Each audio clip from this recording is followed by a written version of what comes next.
Yo guys, so this guy is a beast and I want to talk to you about it, so yeah, let's do that.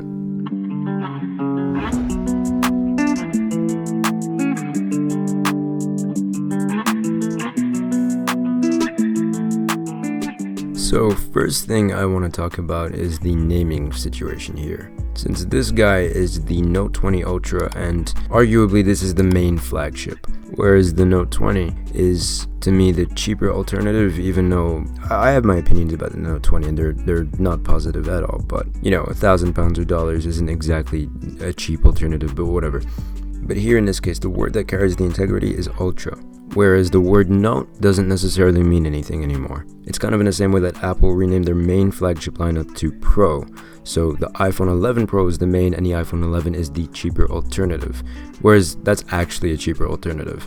But anyway, yeah, that's just something I was thinking about, and I don't think it's worthy of being called Ultra because I think Note should mean that it should be good. You shouldn't have to add Ultra, and if you are going to add Ultra, then it should be something like seriously crazy, whereas this is a flagship quality. But it's a good flagship, and we're going to get into that. Now, right off the bat, first thing you see is the design, and I would describe it as strikingly simple in a very positive way. It's very minimal. The screen being a part of the design looks so incredible. It's got a 94% screen to body ratio. So literally you're holding the screen, especially with their sharp corners. It makes it look even more immersive. The back looks great, very clean, very to the point. Even though there's a camera bump, it looks so fine. And functionality wise, I'll talk about the camera bump later. And for me, the bronze version is easily the best design phone of the year, and I would say that about the glossy black version if the glossy black version was matte black, because I don't understand why Samsung decided to go glossy with everything else except the bronze. That was incredibly annoying and irritating, and just I could not be more against it. But nevertheless, it is a super nice phone, especially if you're getting the matte bronze version. This is the most reflective phone that I've ever had to film, though I haven't filmed that many phones as I'm kind of a new channel, though Z Fold 2 coming soon, by the way. Which, by the way, brings me on to my second point, that you should subscribe. And so if you feel like subscribing, don't let me stop you. And if you don't feel like subscribing, you should consider subscribing. Liking and commenting too, by the way, because that helps with the video. But yeah, anyway, back to the point. Of course, you would expect the build quality to be top notch, and it 100% is. I gave it to a friend and they were like, wow, because it feels really nice in the hand. Having held this, you can just tell that at heart this is a slab of money. And going back to the camera bump for a second, as I say, it looks super fine, and to be honest, functionality wise, it hasn't annoyed me once, and I feel like other reviewers have been kind of exaggerating about the size of it. It is big and it does catch an eye, but I don't know. But anyway, it looks cool. It can be annoying functionality wise if you're going to use the S Pen on a desk, because it's going to keep rocking if you're pressing on a certain area of the screen, but other than that, it's all good. Also, as some people may know, the power button and the volume button are both on the right hand side now, and there's absolutely nothing on the left, which I don't like. What is good is that the power button is very reachable with one hand, but now with the volume on the right, I'm not a fan of this because A, taking screenshots is a pain in the ass because you generally can't do it with one hand. Secondly, I tend to turn my phone to the right when I'm watching content, and I like to have my volume button on the top right of the phone, and I've always been used to that, and it's always just been what I do, so now it's a bit annoying. So it definitely will take some getting used to. Also, something that is incredibly annoying is that the speaker is in a horrible position. If you're like laying down, you got the phone resting on your chest, then you're blocking the speaker. And unlike the S10, for example, most of the noise is coming from the speaker and not the earpiece. It's not equally distributed at all. So that's really annoying, and it's very, very easy to block. And secondly, the microphone is in the exact same position, which is in a horrible position. And by the looks of it, there's only one, because when you block this mic, you're almost impossible to hear, and it's very easy to block it. So personally, these have really annoyed me. Obviously, this is a relatively large phone, and it's actually not hard to use with one hand, which is worth saying. But even though it will fit in your pocket, I mean, it fits in my pocket, it is very uncomfortable when I'm sitting down. So standing up is absolutely fine, but if you're sitting down, then you'll find that the corners of this very rectangular phone kind of digs into you, so I always have to take it out. So that's something I also picked up on. Now for the star of the show, here we have the Dynamic AMOLED 6.9-inch 1440p 120Hz curved display with, as I said, a 94% screen to body ratio. That being the display, by the way. And it's truly a beast. For those of you who don't know, 1440p is a very good resolution, and 120Hz means that the screen refreshes 120 times in a second rather than the usual 60 times, so it looks very smooth when you're scrolling and you feel like it's responding a lot faster. My main issue here is you can't use 120Hz and 1440p at the same time. Your options are 1440p at 60Hz or 120Hz at 1080p, which to me is insane for a phone that's labeled as Ultra and costs $1,300 for the base model, and the technology is out there because other phones are doing it. To me, I think this is a major disappointment, and I really do think Samsung have cheaped out here, and I do want to know the exact reason as to why Samsung have done this. Maybe they have a good reason, but as far as I'm concerned, the tech's out there, and this is a $1,300 phone called Ultra. But from a different aspect of the display, we also have the hole punch again, but it's slightly smaller. And I'm not going to tell you that the hole punch or notches or any of that are distracting when you're watching videos or anything, because they're not at all. But what is a bit obnoxious is the status bar, which has the time and battery and all that on the top of the screen, and depending on the size of a punch hole, you have different size status bars, and they are annoying and obnoxious. So with this very small punch hole, we have a very small status bar, and I'm very happy about that. And also, finally, about the display, the haptics, which are basically the vibrations you get as feedback when you click buttons on the display, like typing on the keyboard and things like that, are very, very nice. They're quality haptics, and they're right up there with the highest, like iPhone, where their haptics are also very, very good.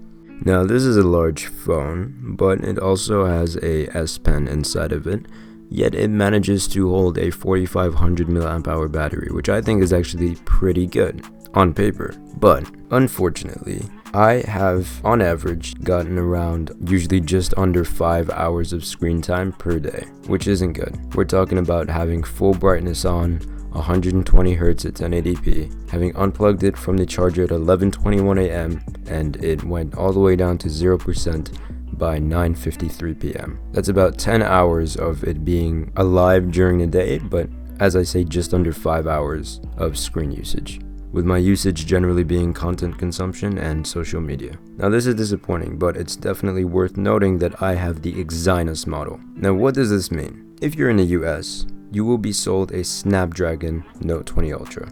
Snapdragon and Exynos are the two processor options that come with this phone. If you're in the US, you automatically get Snapdragon. The Exynos isn't sold there. But if you're not in the US, then you're getting Exynos everywhere else. And let me tell you something about Exynos. You don't want it. Exynos is Samsung's own chips, so you would think they would be better and more optimized, but that is absolutely not the case.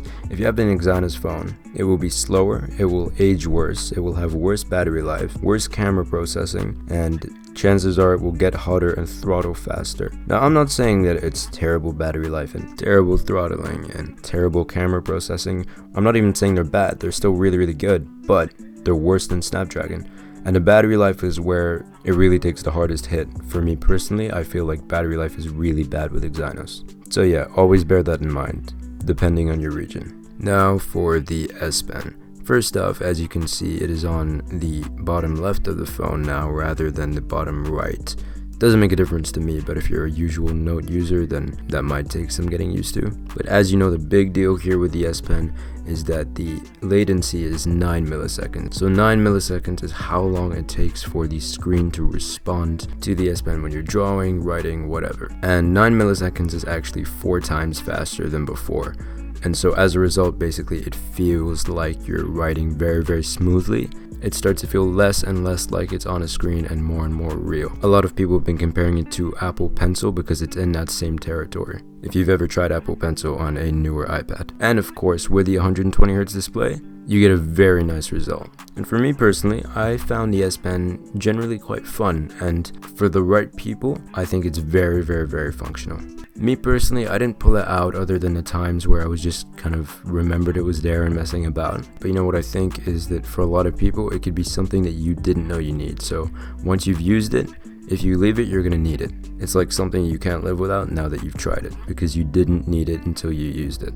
Also, a benefit I saw is it's really great when you're swipe typing, which is pretty nice. And one of the most important things to me that I was very aware of is that the software is very well optimized for it. Like, Samsung are doing their best to incorporate the S Pen into everything and make the experience with it very seamless. So as a result, it really feels like it's meant to be there. And if you need it, as I say, It's very, very functional, very, very useful if you need it, and there is no other phone that does this as well as the Note series, specifically the Note 20 Ultra, because of these new technical improvements. And so now, looking into the camera app, you now get Pro Video Mode, which basically means you have manual control over certain video features like shutter speed, ISO, all of that. It's like the Pro mode for photos, except it's also now for videos on the camera app.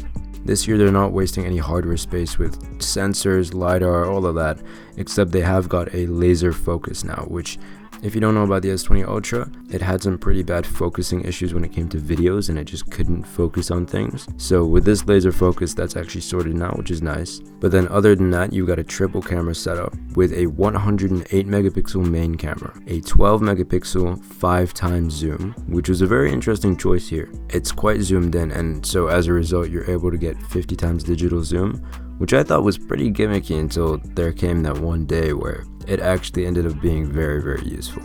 So, you know, I'm not gonna lie, it's cool to have it there. And then the ultra wide is 12 megapixels, and you can take 108 megapixel photos, which is pretty cool, and 8K video at 24 frames. But the 8K is very, very badly stabilized and it's cropped in, so take from that what you will. But let me show you some of the shots and videos, all scaled down, by the way. Now, I'm not going to influence my opinion on you here unless I find that the shot is just really, really good and worth mentioning, like this one, because I felt like it was so highly detailed and just overall such a nice shot. But overall, from my use with the camera, I would probably say it's one of the best phone cameras in the market. Now, the reason I don't say number one is just because I don't think I've had enough experience with enough phones to be able to make that judgment accurately, but it is definitely a confident statement I make when I say that, and I know pretty much every other tech YouTuber out there will agree with me. The use of the 5x optical zoom was really, really interesting to me, and it allowed for this really high digital zoom at 50 times, and by the way, for a 50 times, this is really, really good. So it was kind of a cool feature. And the portrait/live focus met all the standards. Everything was good there. It did things very well. It was all good, but the thing that really wowed me was the 108 megapixels. I mean, if you zoomed in, you could see all the detail in the shot, and some shots were just absolutely amazing. But now if we move on to video, I found that the video was really, really good. It was doing its job, and it was doing it well. I do have to say that generally in terms of 4K video, iPhone is better than the Note 20 Ultra. I don't feel like the Note 20 Ultra quite reached that level yet in terms of this 4K video. And as we mentioned before about the addition of this laser focus allowing for better autofocus, it's obviously doing its job very, very well here, because the autofocus here is on point. There's not an issue whatsoever. Now, my favorite part of this phone, one of my favorite parts, is this 8K video recording.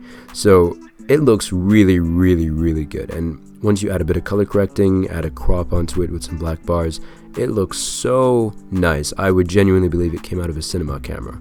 Now, obviously, stabilization here really does need fixing, and so I see this as a great start for where 8K could potentially go to. It's not perfect yet, but it is looking really good.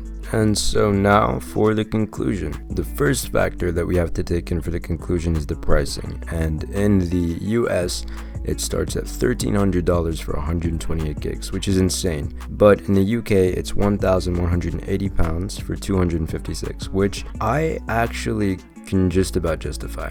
But it's always worth noting that Samsung products constantly go on sale and go down in price and lose value very, very quickly, which is one of the reasons they have to start with a high launch price. So I say give it 2-3 months and you'll have a pretty reasonable price for this phone. The way I would describe and conclude this phone is that it serves its purpose. It's built well, it looks and feels like a solid slab of money, and so it's manufactured well. And one of the biggest thing about Note phones in general, especially this one, is that it takes little to no compromises. And there is no phone that does what this does as well as it does it. And so having said those things, thinking about it, it does make sense to pay a premium. $1,300 though, I gotta be honest, that is too much still.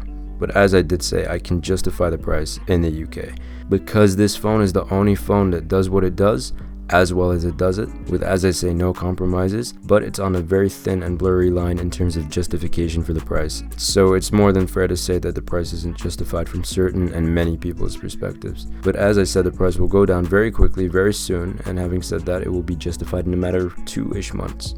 And in short, there is no phone like it. And so I don't want to rush to say that it's just completely unjustified, because there is an element of truth there. And as I said, there's other factors that add to it, and of course the price going down. But yeah, that's it. I really hope you guys have enjoyed the video. Check out the unboxing if you haven't seen it yet, and the Galaxy Z Fold 2 is coming in my hands very soon, and is going to be the next video that come out on my channel. Please like and comment, because it really helps with the algorithm, and please subscribe if you haven't yet, because it does mean the world to me. And if you are interested, check out my Instagram at El-Naggar, because I post a load of tech, a load of interesting stuff in my feed, behind the scenes, all of that. You stay up to date. Pretty cool. I get more followers, win-win. So yeah, but that's it. I hope you guys enjoyed it, and I will see you in the next one. Salam.